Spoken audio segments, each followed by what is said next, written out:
Okay, first we're going to take, you have the pattern and it has a hexagon and a bee. And so I cut the hexagon out and I have cut the bee kind of just closely around so it's easier to use. And I also, I mean, you don't have to do this, but I like to do it. Also cut my clay carbon paper down. You may not even need your clay carbon paper. It's another tracing situation. So I'm going to put my hexagon on here wherever I want it on the plate. And I'm just going to trace around it like we did with the leaves.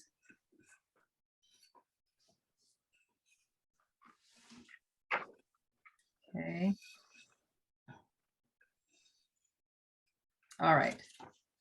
So I have my hexagon on there. I'm going to save the pattern. Don't get rid of it. We're going to need it again. So I am going to take my soft fan brush and I'm going to use Foundations White, FN001. And I'm going to go over this hexagon area. And I'm going to extend just past the line. Okay, so this hexagon on here is just so I can get it in the general area. So 3 coats of this. The reason I'm doing 3 coats of this, I have to have it, we're going to use this paper as a mask. So I have to have a coat of white on there to make it stick. And I could just do that. And we could just do single coats and 2 coats of all of this product and then dip it in clear glaze. But I don't want to have to dip it. I'm doing this project, so it's skip the dip. So I'm going to have 3 coats because I want 3 coats of white here. So it's going to dry really quickly. And I'm going to fan it a little bit to make it dry even faster. Especially because it's foundations, it's really going to dry fast. So you can still see your white lines through there. And I'm going beyond the lines that I sketched just a little bit. And when the shine goes off, you can do your next layer. Okay, I'm going to go ahead and do another layer of my white foundations. I can just go across. It really is fine because these lines are not important at the moment. Okay. I'll fan that a little bit. And this is one of those projects, there's a lot of different ways to do it. When Teddy and I were discussing it, we're like, oh, you could do it this way. Oh, what about this? Well, why don't we do it this way? And a lot of that came apart because we were talking about the foundations. When we first created the project, we had it where we dipped the piece in clear. And we thought, wait, why are we dipping it in clear? Because we're doing foundations. But if you're doing stroke and coat for this whole design, then you can just dip it in clear. But with foundations, we thought, let's go ahead and do our 3 coats so we can actually just pop this baby into the kiln. All right, now I'm coming back with my 3rd coat of foundations, white.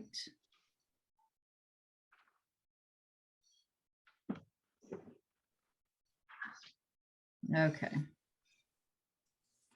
All right, now I'm glossy. It's awesome. I'll let that dry a smidge.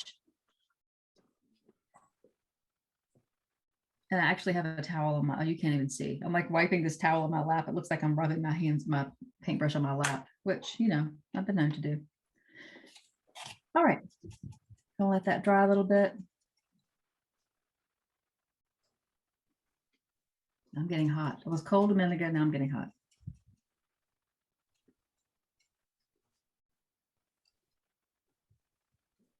Okay. Now for paper masking, we're going to wet this little hexagon. And it doesn't have to be exactly where it was. You know, it's, if you can't see your lines, I can still see my lines, but if for some reason you couldn't, you're going to want to make sure you put it. That's why we go outside the hexagon area when we apply all of that foundations. So I'm going to make sure it's a little drier. And the reason I'm not going to just put my pattern down on that paint as it is now, or that glaze as it is now, because if I do, later when I pull this paper up, it's going to make that smeary design, like, which is a technique, you know, painting with paper, but that's not what I'm going for here. Right now, I'm trying to mask it off. So I want to make sure some of my stuff's a little thick. And as Teddy said, we're going in seminar mode right now. We want to make sure we get everything done. Okay.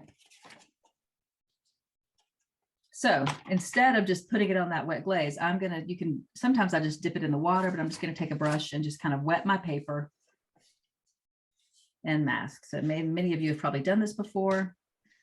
And I'm going to press it down onto my piece, just kind of going where those lines were. And I'm going to seal it down, make sure the edges are sealed down. Use my finger if I need to dab my sponge a little bit to kind of make it. Actually, you're going to be using your sponge anyway, because we're going to wipe off the excess white. We don't really have to, but we're going to just to make it not so thick there, because we're going to be adding some pink. So I'm just going to loosely wipe that off a little bit. You can see where I didn't get my thing right where it was. And that's another reason to help get it, have that extend beyond the lines, have the glaze extend beyond the lines. And I'm using my sponge also to make sure that paper is sticking down. So I don't have to completely wipe off that white. It's just kind of making it so it's not a ridge. Okay. Next thing we're going to be doing is we are going to be putting 3 coats of the bright pink on the outside. Okay. So I poured out way too much white foundations. I will put that over there. Add my foundations pink, bright pink FN 048. Have my little hole in there. So I'm going to pour some onto a plate. And I'm going to use again the soft fan. And we're going to do 3 coats. The 3 coats of foundations pink, bright pink 048. And I'm just going to go, I'm kind of going around. I generally follow the contour of a piece, but I don't want to go up against the hexagon, because if I do, it's possible that I might not have it sealed perfectly and the glaze could get up underneath my little hexagon. So I'm kind of painting away from that hexagon.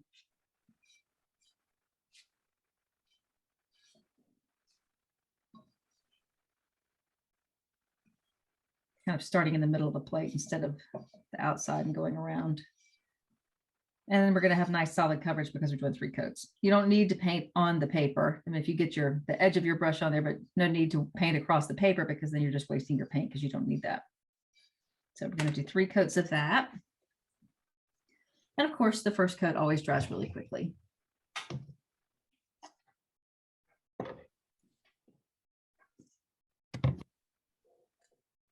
I just think this little mug is really, really cute. And I love how you can take this same pattern and just do it all different ways.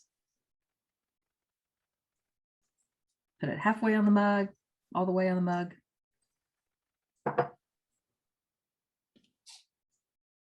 Okay. And this a little bit.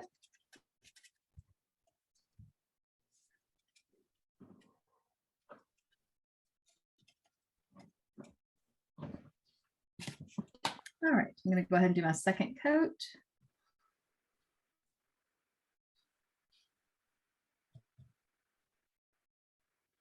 I think this is a really great spring project. Bees are very popular now, bees and honeycombs, hexagon, but bees are just a big thing these days. So really great project. You could mix it up with different colors. I love the pink. You know, how many times do you get a pink project? I just love it.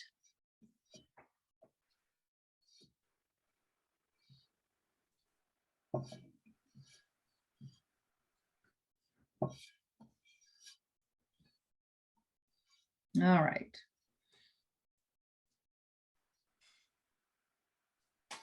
I'm kind of making a swirl design with my pink glaze. All right, let's let that dry.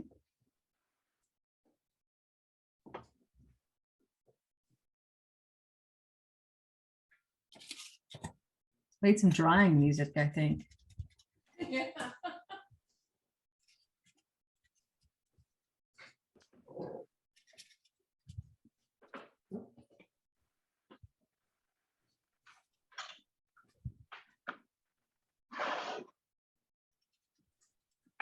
Okay. Now to keep us on better target with time, I'm just going to do these 2 coats of my pink because I want to make sure I can get to the other parts of this project. The biggest technique that I want you to learn is using the silk screen. So I want to make sure we get that in there. So let's make sure that this gets dry.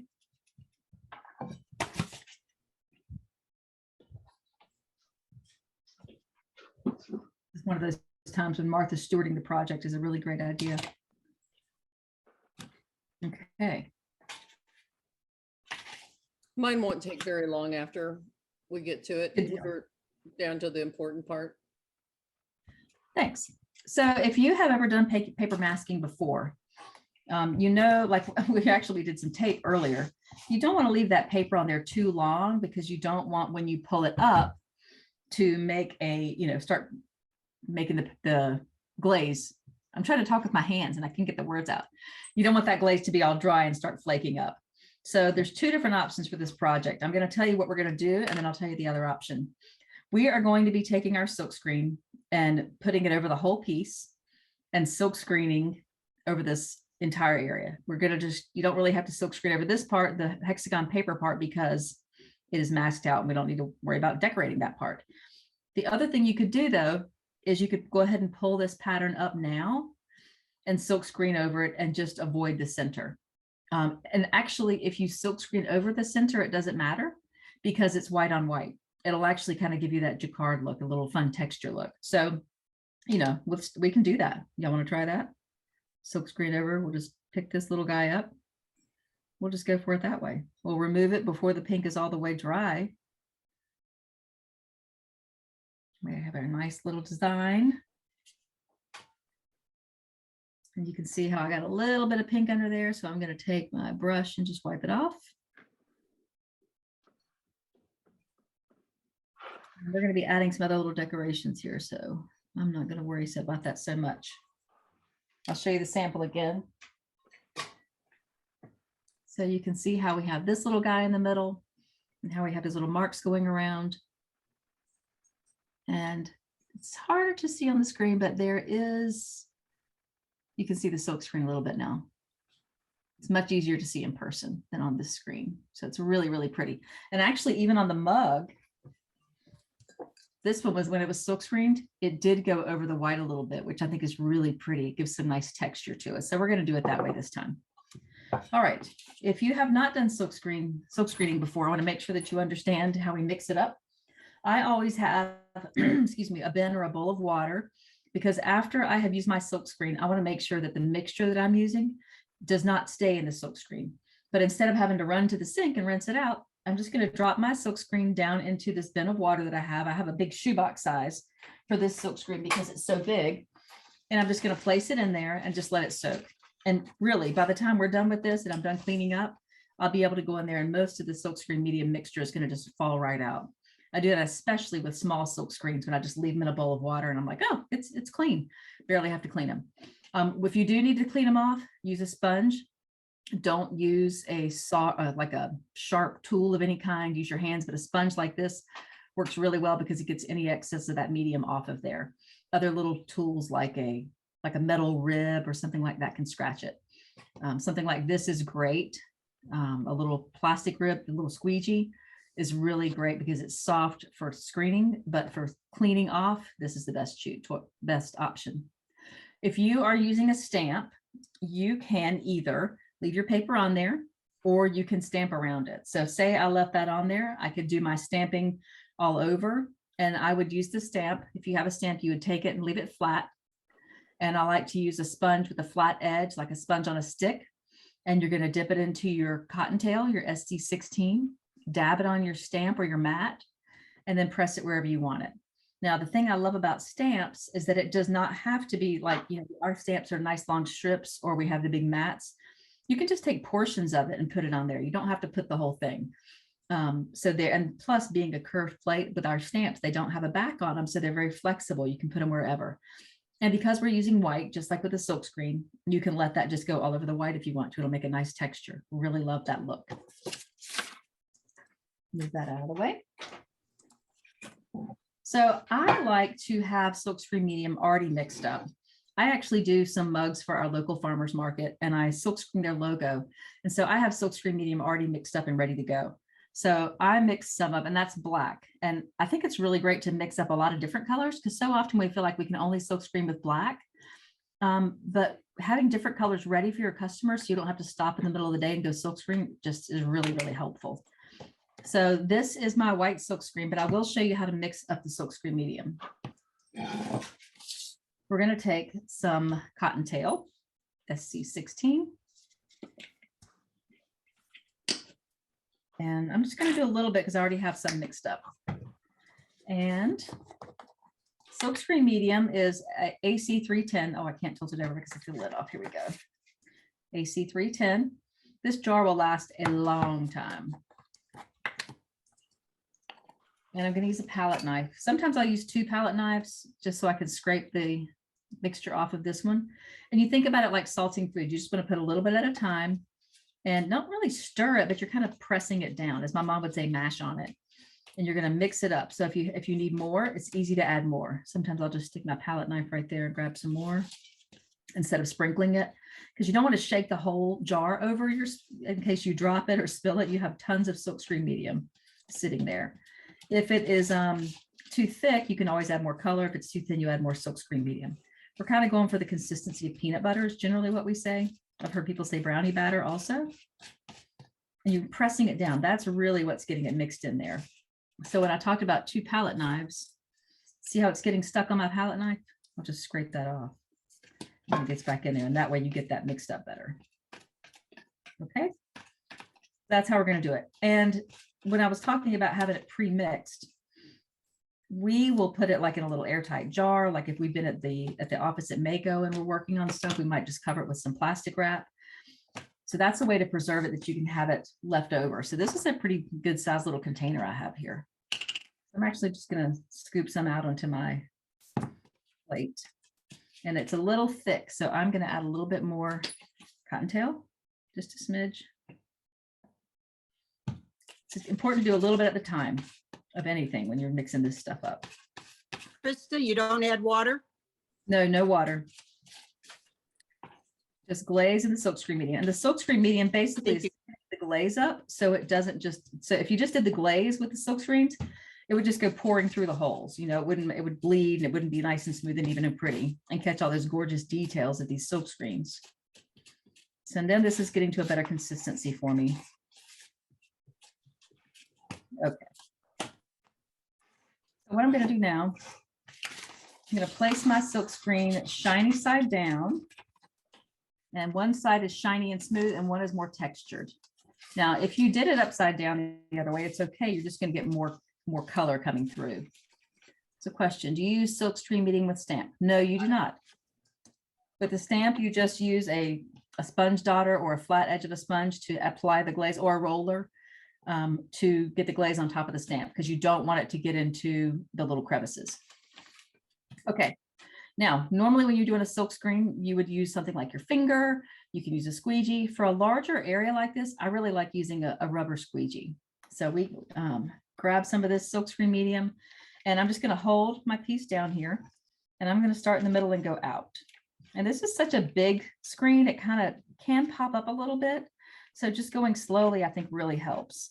Now, unfortunately, because it's white, it's harder for me to show you on the screen how it's going to look. But I really like this silk screen for a background of some pieces. You know, a lot of times you'll have a design, but if you just want to add a little something, putting a background down first would be really cool. Lighter color. We have a piece that we did a while back that had a huge silk screen on it, and then we put tiki faces on it. It was really cool. So I'm just going to keep going around here. I can't believe I'm silk screening sitting down. I usually have to stand up for this.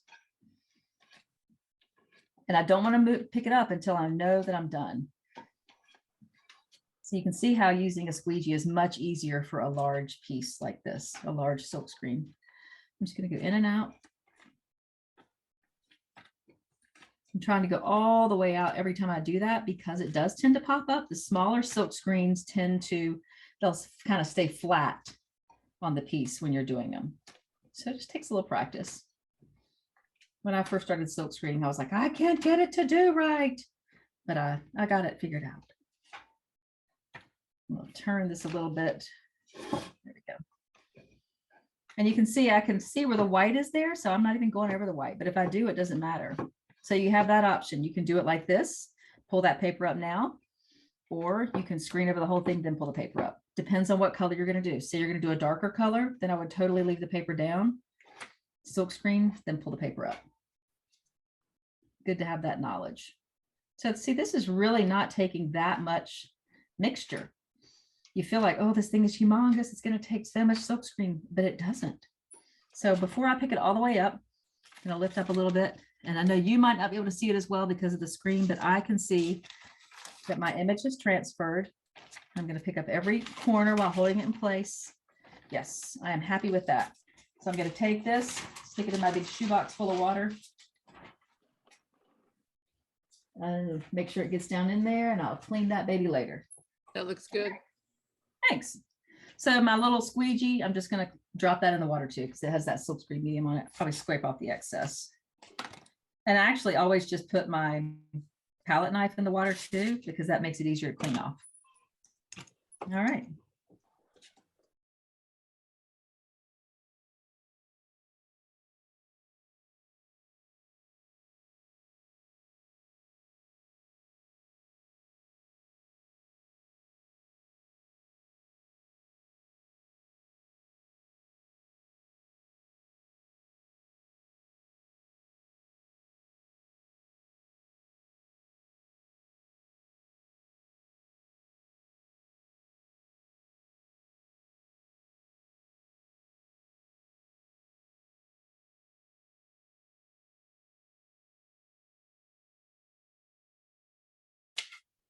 So we're going to be using some cottontail on those. I don't have to do it on the bee. The rest of this project really is just filling in colors. So we have, and I'll tell you the colors that we have on this plate right here. This is our cutie pie coral, this little flower here. After we've done our white, we're going to put the cutie pie coral. We also have the dandelion in the center. And then we've alternated it for this one, dandelion on the outside and cutie pie coral in the center. This one's just the cottontail. And it looks like we just have one coat of cottontail under these, just so you know. But it looks like this one, we just left it with one coat. If you want it to be more white, like I can see through the white a little bit on this one. So if you want to make it more solid, do 2 coats of cottontail on this flower, dandelion. And then for the leaves, we used Jaded, which is SC9. Okay. For the bee, we have the dandelion. And of course, Tuxedo for the black lines and the outlines. And we used My Blue Heaven, number 45, for the wings. Just a really sweet, cute little piece. I think you could do a lot of fun things with this. I could even see seeing the bee repeated, or if you shrink it down and make it a smaller design, that'd be really fun too. Okay, thank you. So I'm just going to go over my little flowers here with the white. 1 coat of stroking coat in there. Doesn't have to be very thick. It's going to dry really quickly. Now, you know, stroking coats are really highly pigmented. This project is to be softer looking. So we just have like just 1 coat of this color on top. Actually, we have 2 coats. 2 coats of these colors. So all the colors we've done 2 coats. But that's why they still hold their color. That's why that dandelion still looks like dandelion here, just like it does on this bee. So that's pretty cool. That's why we put the white underneath it. But because stroking coat is so highly pigmented, if you wanted to do that yellow, you could do 3 coats of it and you still get your nice bright color. So this is just a little trick. And when I go over this flower down here, I'm still going to put my white cottontail on all the petals, even the ones that end up on the white background here. Can y'all see? Yeah, okay.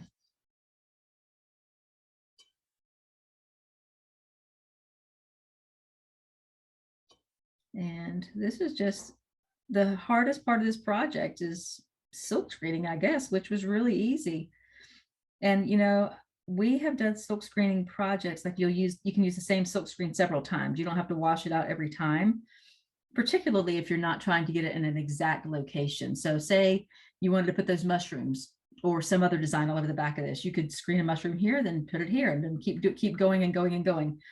If you're trying to see it better, you know, maybe do it 2 times and then rinse it out, or have a couple of silk screens on hand for that.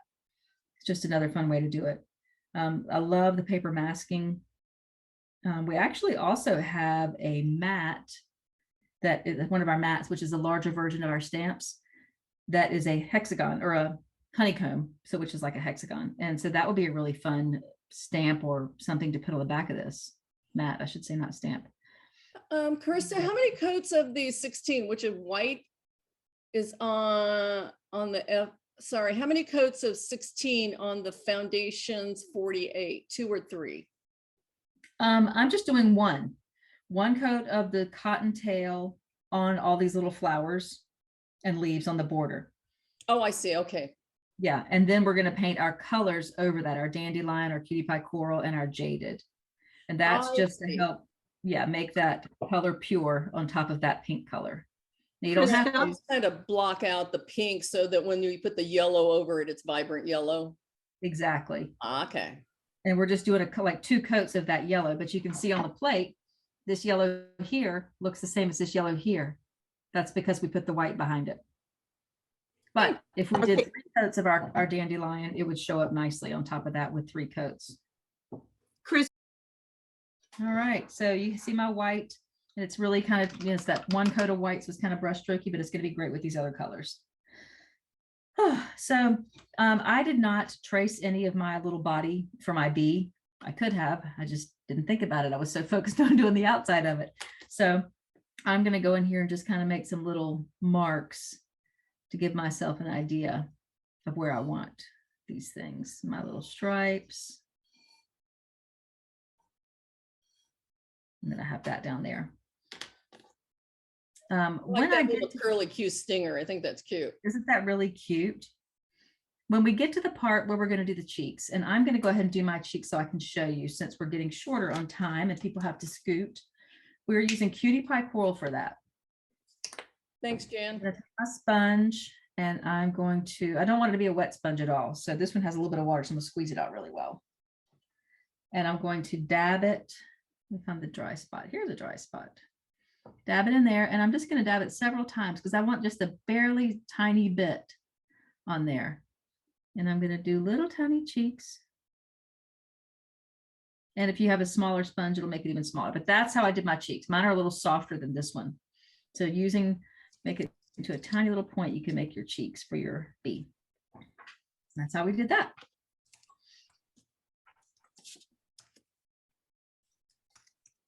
So I'm using a liner brush that, actually, no, I'm not. I'm using a detail brush. But we also, the Mayco liner, the 10-aught liner, this number 6 script liner, and the fan brushes are the brushes we use for every project. So if you like to use the liner like I'm using here, you can do that. I really like a detail brush for little things like this, but everybody's different. But if you like to kind of control how many brushes you have to take somewhere, this is a great option, because this liner brush is going to be really great for doing the outlines here, all of that. And I would probably do my outlines with this. I'd like to do the border here with my tuxedo, and then I'm going to use my script liner to fill it in to give some better coverage.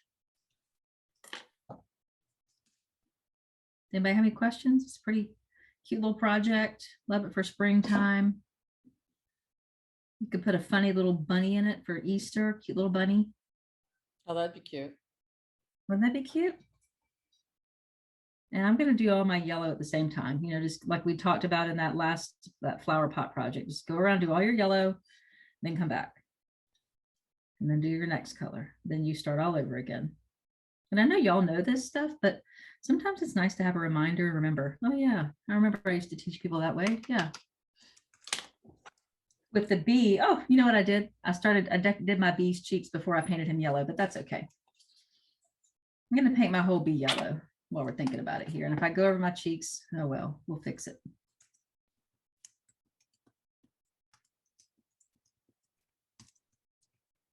So y'all, we have a survey that we're going to be sending out with our email as well. And we love for you to fill it out. That really helps us to plan our future projects, our future events. We want to know what you liked, what you didn't like. You can email us directly as well. You have our emails from the email that we sent out with the confirmation and the link.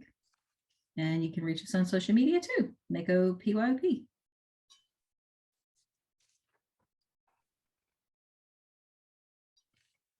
It looks like a big lemon right now. Yeah, I got ahead of myself with the cheeks, but it's okay.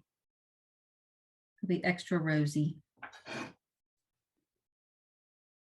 When I started at Mayco, I had not used a brush like this for glazing, and it's just wonderful. I love it. I'm so glad I learned to use this thing because it makes it so much easier and so much faster and better coverage. So there's my first coat on my little bee. His cheeks are going to be all hidden, and I'll get to do them again. So 2 coats of all these colors. Have my cutie pie coral. And we really have not used much color at all on this project. I mean, we've used the foundations, but we've said already how that dries so quickly. It really is not, you're not putting a ton on there. It's 3 coats, but it goes by really fast. I mean, you don't take a lot. A little goes a long way. That's what I'm trying to say. So it's really great for this. Then you don't have to dip it. Now, we did not paint the back yet. You can do that after this all part's done, because that way the front can dry. Then you can let it, the edges will be dry faster because they're up high and they don't have that glaze behind them. Then you can turn it over and glaze the back.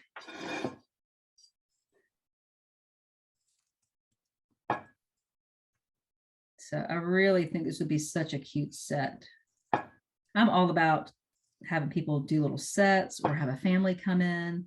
You know, what a great little set to have for spring. Everybody does their own, or good gift ideas.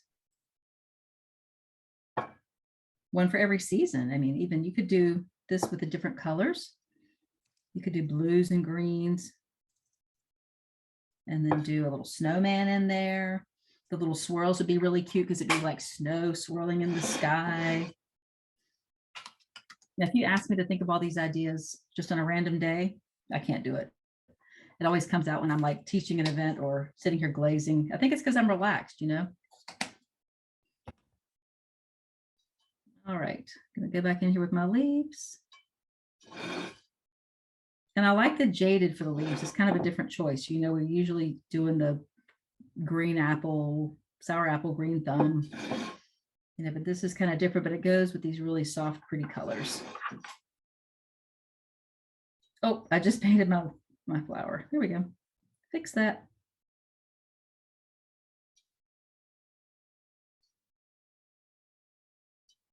So I'm going to go back over with my yellows in a minute. Color again for the flower. Was it melancholy? It is cutie pie coral.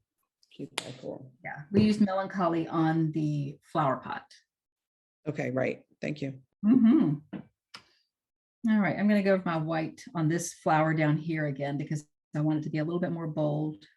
And I put jaded on it a minute ago by accident.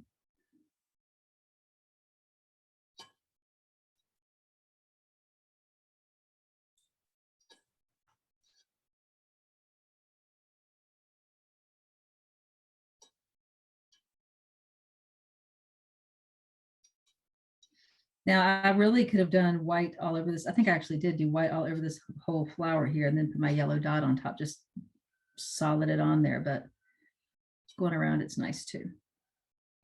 And the 2 coats is kind of nice. It gives the texture to the flowers.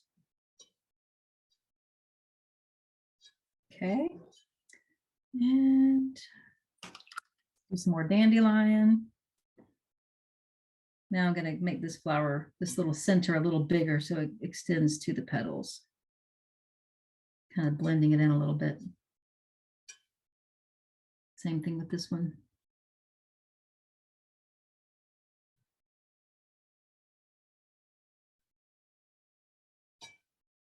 Always seems to embellish a little bit more on my second coat, you know. First coat often seems to be just getting it in the right place.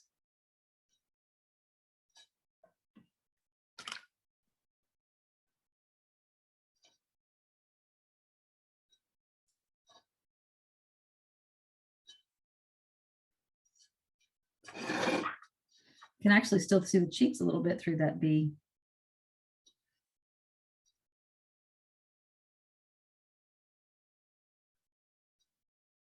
Does anybody have any questions about anything? Silkscreen questions? My favorite candy? Peppermint patties. Where to send you candy? Yeah, really. You can send it to that Mayco address. They'll be waiting for me when I get up there next time. All right, now I'm going back over my cutie pie coral, my bigger flowers, and you can see it's really covering better now because I'm putting the second coat.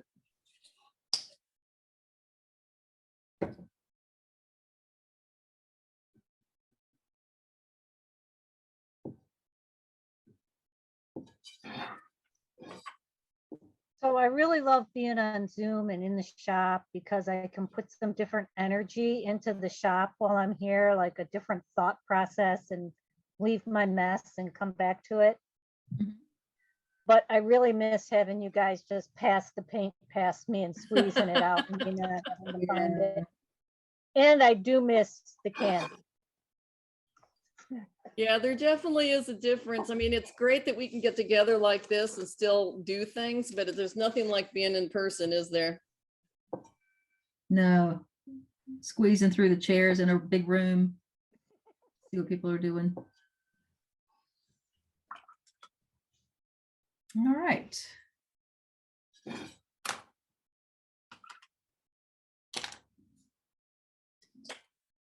Need to put another coat of my yellow on my little bee.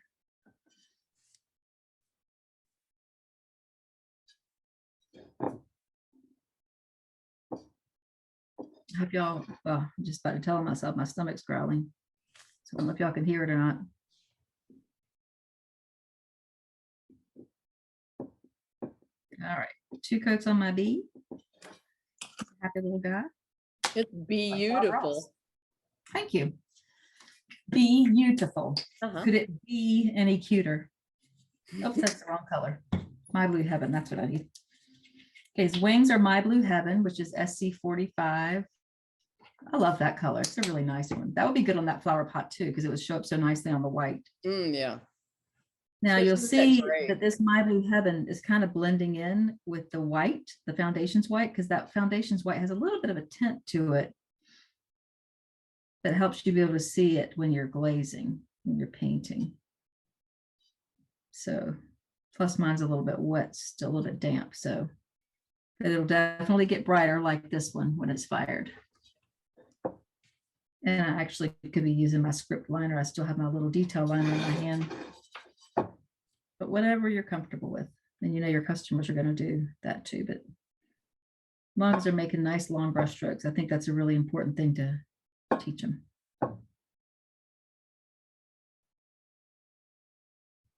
All right.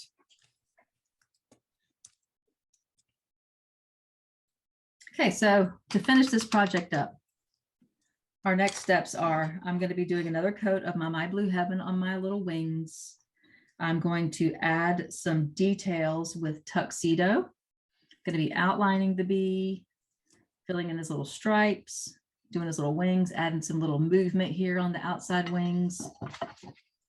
Also going to be outlining these flowers, adding some veins, and just doing little hash marks and things around the edge. Just a really simple, fun project. This is just kind of the little nitty-gritty details now to add the little extra something to your project.